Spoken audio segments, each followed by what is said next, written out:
کسی نے مجبور ہو کر خودکشی کر لی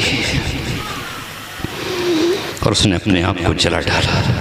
نتیجہ کیا نکلا؟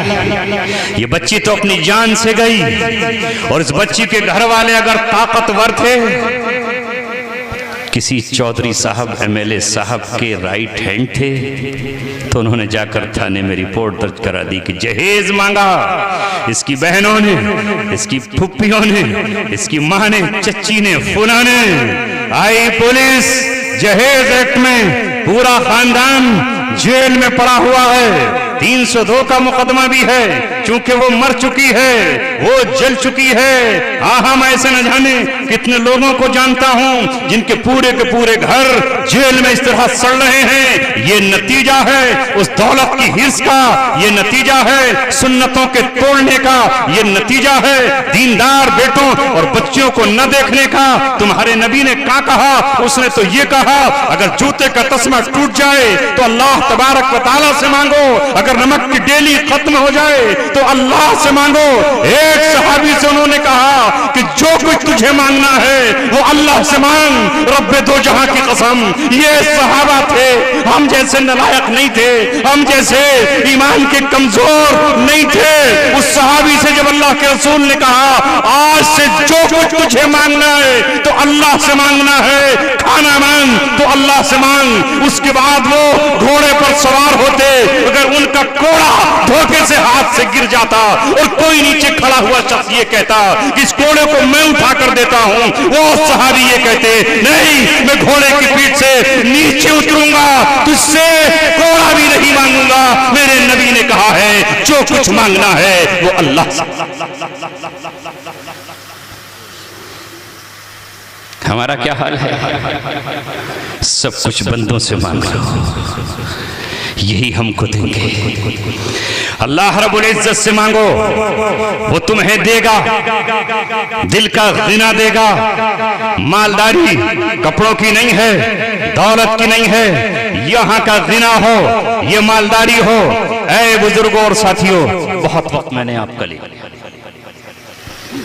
جو کچھ کہہ سکتا تھا میں نے کہہ دیا، جو سمجھانا تھا میں نے سمجھا دیا۔ اللہ سے مانگو، وہ دے گا۔ جس نے تمہارے سمدھی کو دیا ہے وہ تمہیں نہیں دے سکتا۔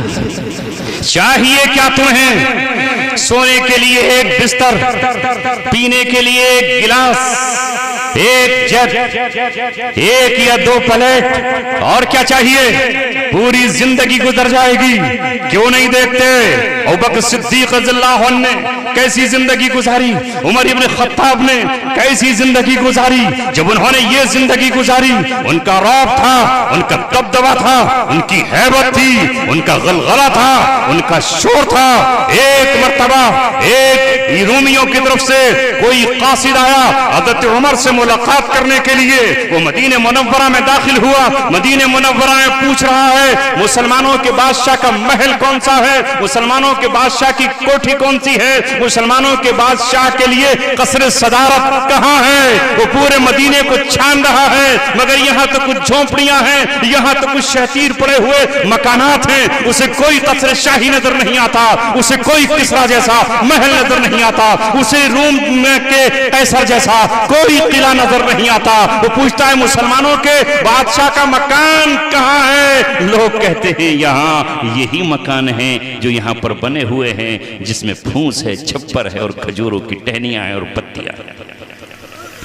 اچھا وہ کہاں ملیں گے؟ کہا وہ اس وقت ان کا معمول ہے قبرستان میں جانے کا۔ وہ دیکھ رہا ہے کہ قبرستان میں جاؤں گا تو اس نے کسرا کے دربار دیکھے تھے، اس نے قیصر کے دربار دیکھے تھے، جہاں ہٹو بچو ہے، گارڈ ہیں اور مخمل کے پردے لگے ہوئے ہیں، سواریاں ہیں اور چاروں طرف ہاؤ ہو کا ایک عالم ہے۔ سواری آ رہی ہے رستم کی، سواری آ رہی ہے دارا کی، سواری آ رہی ہے فلاں اور فلاں کی، فلاں گورنر آ رہا ہے، فلاں جنرل آ رہا ہے۔ یہ تو امیر المؤمنین ہے جس کے نام سے کسرا کے ایوان میں زلزلہ آ گیا ہے۔ ہے اور قیصر کی ٹانگیں جس کے خوف سے کپ کپا رہی ہیں، اس نے سوچا کہ اس کے ساتھ تو بہت تام جھام ہوگا، نہ جانے کتنے ہوم گارڈ اور کون کون سے باڈی گارڈ ہوں گے، لیکن جب وہ قبرستان میں پہنچتا ہے اسے کوئی نظر نہیں آتا، اسے کوئی دکھائی نہیں دیتا۔ وہ پوچھتا ہے ارے میں مسلمانوں کے بادشاہ کی تلاش میں آیا تھا، وہ مجھے کہاں ملے گا؟ کسی نے اشارہ کر کے کہا یہ پرانی قبر کے پاس جو آنسو بہا رہا ہے، استغفار کر رہا ہے، اپنے مولا کو یاد کر رہا ہے، ان مردوں کی مغفرت کے لیے کچھ پڑھ رہا ہے، یہ ہے مسلمانوں کا بادشاہ۔ جب ان کے پاس گیا اور جیسے ہی حضرت عمر رضی اللہ تعالیٰ نے ایک عقابی نگاہ اٹھائی اور نظر بھر کر جو اس کو دیکھا، اس کا دل پتے کی طرح کانپ اٹھا، ٹانگوں میں لرزہ طاری ہوا، پورا وجود بجلی کی طرح ہل گیا، بات نہیں بن رہی، کپ کپا رہا ہے جیسے سردی کے بخار میں آپ کا جسم کپ کپاتا ہے۔ حضرت عمر نے کہا کیوں کپ کپا رہا ہے؟ ٹھہر جا۔ اس نے کہا قدم کام نہیں دیتے، آپ کون ہیں؟ اور اس کے بعد وہ یہ کہتا ہے میں بڑے بڑے جلادوں کے محلوں میں گیا ہوں، میں جرنیلوں کے دربار میں گیا ہوں، میں نے خونخوار سفاک قاتلوں سے ملاقات کی ہے، مگر کون ہے جو میرے دل پہ لرزہ طاری کر دے؟ کوئی تھا جو مجھے خوف زدہ کر دے؟ اے امیر المؤمنین، اے مسلمانوں کے سرفراز، یہ تم نے کون سی نگاہ مجھ پر ڈالی ہے؟ تم اس دنیا کی مخلوق نہیں ہو، تم کوئی اور دنیا کی مخلوق ہو۔ میرے سینے پہ ہاتھ رکھ دو، میرا دل ٹھہر جائے گا، ورنہ کہیں ایسا نہ ہو کہ میں کپ کپا کے زمین پہ گر جاؤں اور میری موت واقع ہو جائے۔ یہ کہاں سے پیدا ہوا خوف؟ محلوں سے، اچھی اچھی دھوتیوں سے، پھٹی ہوئی پینٹوں سے۔ آج کا مسلمان نوجوان چار جگہ سے پھاڑ کے فخر کرتا اپنی پینٹ کو کہ میں بڑا خوبصورت لگ رہا ہوں۔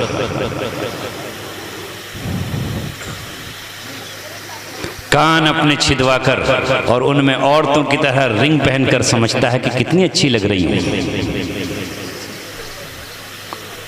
اگر یہ داڑھی کے بال نہ ہوتے تو پھر میں رشتہ بھیجتی اپنا، تو پھر کوئی لڑکا مجھے اٹھا کے لے جاتا۔ نہیں دیکھتے اپنے نوجوانوں کے چھدے ہوئے کان؟ ہاتھوں میں پہن رہے ہیں چینیں پیتل کی، سونے کی، کوئی گلے میں پہن رہا ہے۔ اندر سے دل زنانہ ہو گیا، یا زنانی ہو گئی اس کی روح، اور فخر محسوس کر رہا ہے۔ یہ زیورات عورتوں کے لیے ہیں، وہ اس کے لیے بنائی گئی ہیں۔ تیرے نبی نے تجھے اجازت نہیں دی کہ سونے اور چاندی کے تو زیورات پہنے، محض ایک چاندی کی انگوٹھی جو 5.25 گرام سے زیادہ نہ ہو، اس سے زیادہ ہو تو وہ بھی حرام ہے، تو پہن رہے اور فخر کر رہا ہے اس کا۔ اللہ ہماری حفاظت فرمائے۔ جب ہاتھوں میں یہ چینیں آ جائیں تو قرآن کیسے آئے گا؟ حدیث کیسے آئے گی؟ رعب کیسے آئے گا؟ دبدبا کیسے آئے گا؟ عظیمت کہاں سے آئے گی؟ لہذا آج معمولی سا کتا بھی بھونک رہا ہے اور یہ دیوار کے پیچھے بھاگتا ہے کہ دوڑو، کتا مجھ پہ بھونک رہا ہے۔ کتا بھونکتا تو سمجھ میں آ رہا ہے، بلی بھی بھونک رہی ہے، اور چوہا بھی مونچھ تان کر کے اس سے کہہ رہا ہے راستہ دے مجھے، ادھر کو میں جا رہا ہوں۔ تو یہ بیچارہ چوہے سے بھی کہہ رہا ہے چوہے صاحب آپ چلے جائیے، میں تھوڑی دیر کے لیے چھپ جاتا ہوں آپ کے بل میں۔ یہ حال ہمارا۔ اے عزیزو، آؤ نفع بخش بن جاؤ، تمہاری زبان سے نفع ہو، تمہارے مکان سے دوسروں کو نفع ہو، تمہارے قلم سے نفع ہو۔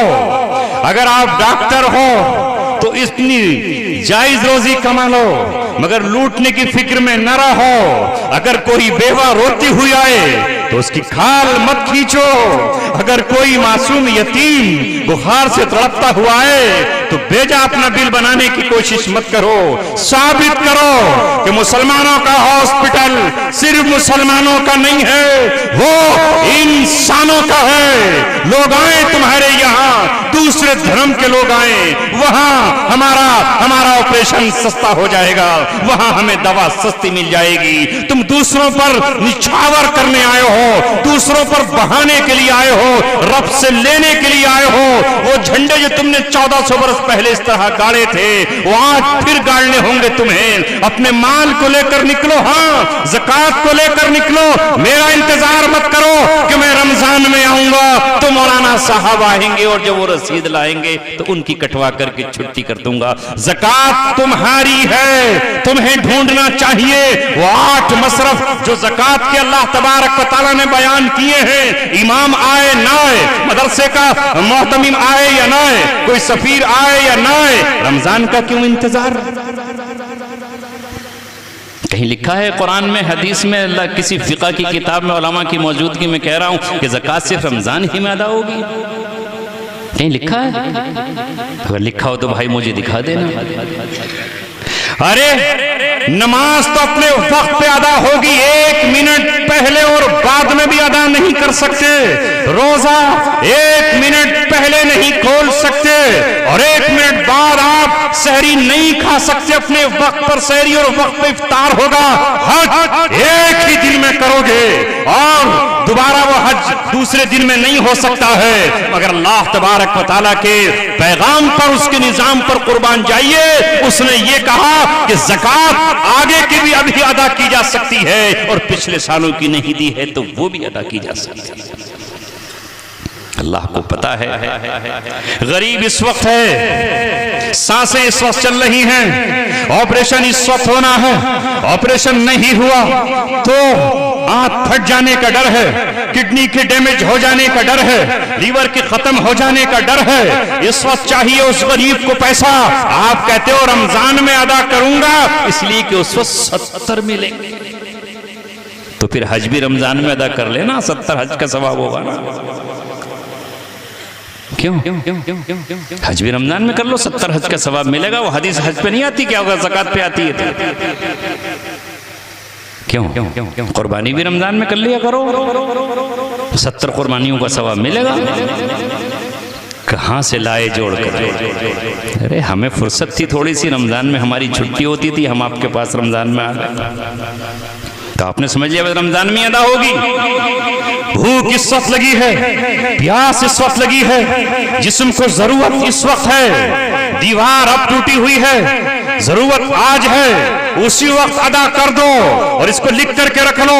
جب سال آئے گا تو اس میں سے مائنس کر دینا، اس میں سے گھٹا دینا۔ آئندہ 2 سال کی بھی نکال سکتے ہو اور 1 سال کی بھی نکال سکتے ہو۔ اور اگر زکوٰۃ نہیں ہے تو یہ کس نے کہا ہے کہ زکوٰۃ کے علاوہ خرچ نہیں کر سکتے؟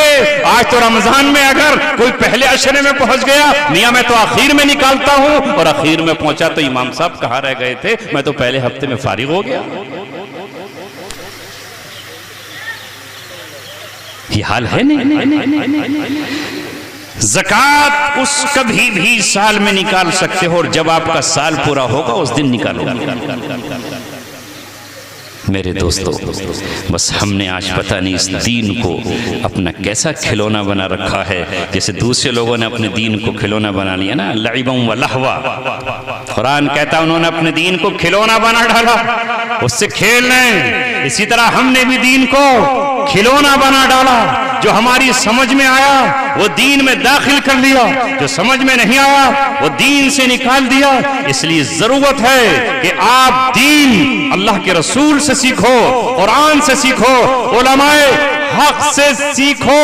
سب سے پہلے آپ کی زکوٰۃ، آپ کی خیرات، آپ کی امداد اور آپ کے پیسوں کا مستحق اگر آپ کے خاندان میں آپ کا قریبی کوئی رشتہ دار ہے، وہ مستحق ہے، آپ اس کو دیجئے۔ یتیم مستحق ہے، یتیموں کو دیجئے۔ مسکین مستحق ہے، مسکین کو دیجئے۔ کوئی بیوہ مستحق ہے تو بیوہ کو دیجئے۔ یہ آپ پر ذمہ داری بڑھتی ہے، زکوٰۃ آپ کی ہے، آپ کو ڈھونڈ کر خرچ کرنا ہے۔ جس طرح نماز آپ پر فرض ہے تو نماز کے لیے پانی آپ کو ڈھونڈنا ہے، مجھے ڈھونڈنا نہیں ہے۔ مسجد آپ کو ڈھونڈنا ہے، قربانی آپ کو کرنی ہے تو میں آپ کا جانور لے کر نہیں آؤں گا کہ میں بازار جاؤں اور آپ کا جانور لے کر آؤں، آپ کو خود ڈھونڈنا ہے۔ اسی طرح اپنے مال کو خرچ کرتے چلے جائیے، اور جو شخص بھی اللہ تبارک و تعالیٰ پر مال خرچ کرے گا اس کا مال کبھی کم نہیں ہوتا۔ جس طرح علم بانٹنے سے کم نہیں ہوتا، مال بھی اللہ کی راہ میں خرچ کرنے سے کم نہیں ہوتا۔ بس اللہ تبارک و تعالیٰ مجھے اور آپ کو عمل کی توفیق عطا فرمائے۔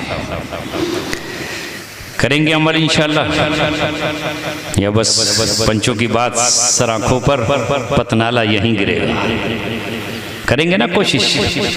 اگر انشاءاللہ آپ میں سے چند لوگوں نے کوشش کر لی، آج کا یہ جلسہ کامیاب ہوگا، علماء کی آمد کامیاب ہوگی۔ دل چاہتا ہے کہ آپ یہاں ایک ادارہ قائم کر لیں، ایک مکتب قائم کریں۔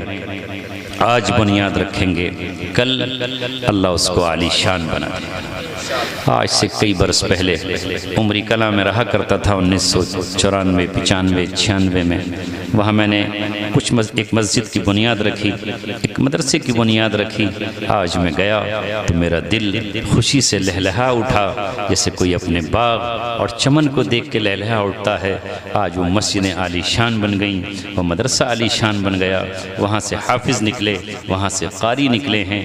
انشاءاللہ اس بستی سے بھی ضرور انشاءاللہ، جیسے حاجی صاحب کے کریشر سے شکر نکلتی ہے، گڑ نکلتا ہے، اسی طرح آپ کے یہاں سے بھی دین کی شکر نکلے، دین کا گڑ نکلے، اس میں ہمارا بھی حصہ ہو۔ اللہ مجھے اور آپ کو عمل کی توفیق عطا فرمائے۔ وما علینا الا البلاغ المبین۔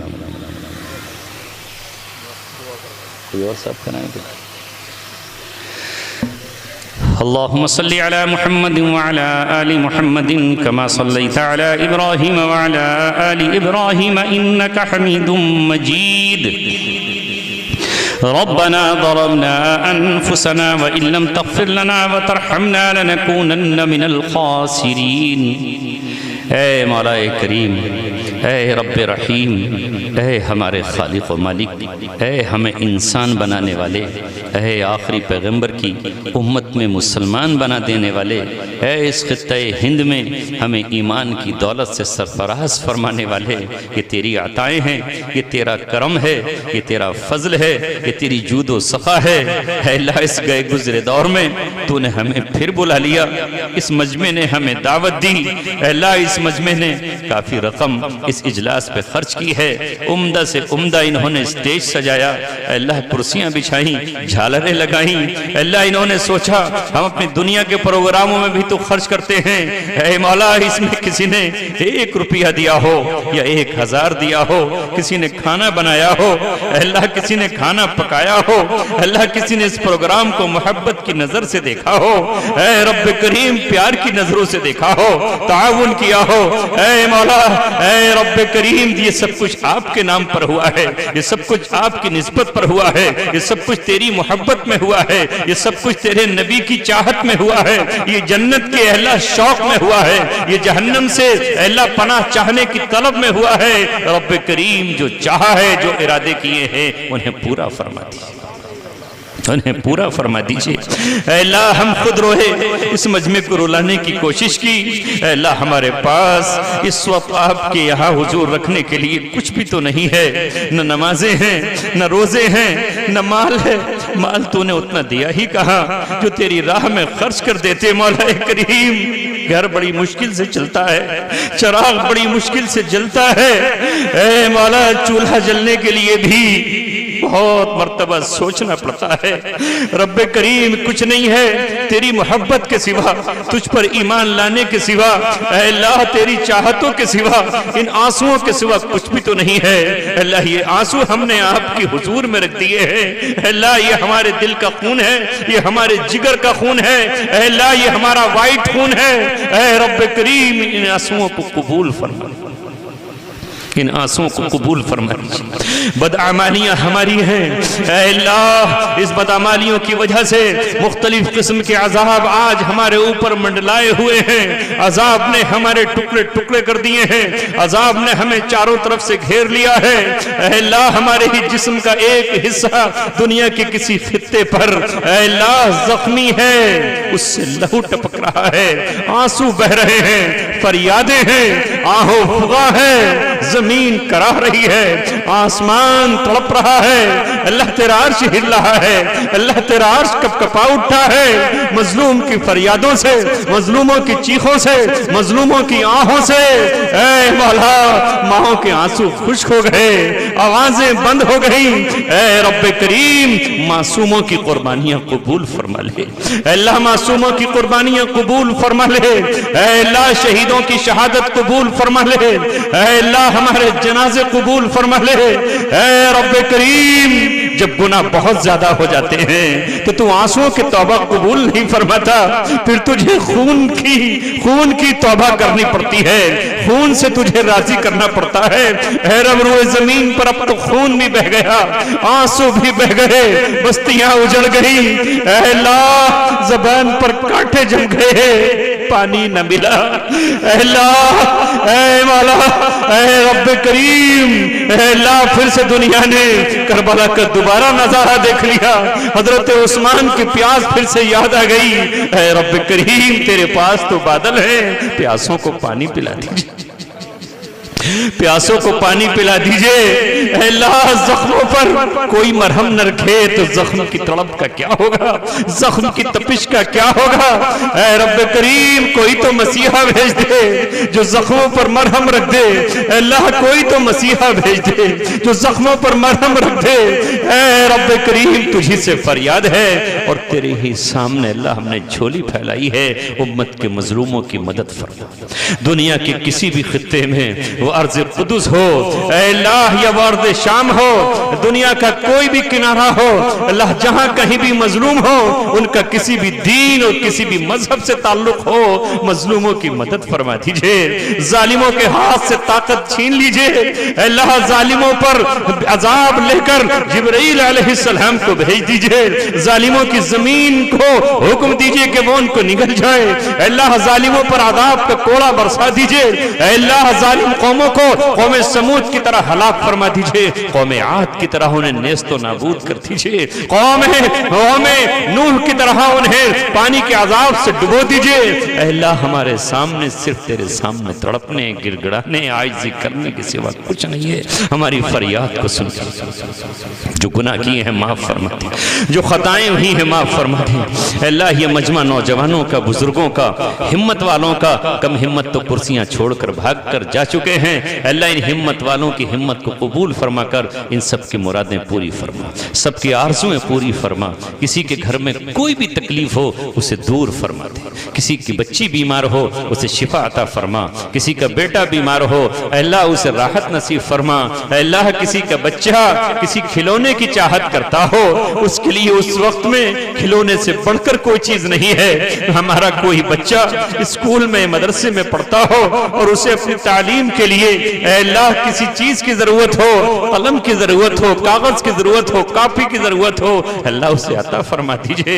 جو غریب بچے ہیں، امیروں کے ذہن اور دل ان کی طرف مائل فرما دیجئے۔ یتیموں کے سر پہ ہاتھ رکھنے کے لیے ہمارے ہاتھوں کو قبول فرما لیجئے۔ اے اللہ، بیواؤں کو دوپٹہ اڑانے اور ان کے گھر میں اے اللہ کھانا بنانے کے لیے ہمیں قبول فرما لیجئے۔ ہمیں بھی اللہ اپنے خزانوں سے نصیب فرما۔ اے اللہ، ہم بھی لوٹاتے رہے، ہم بھی بانٹتے رہے۔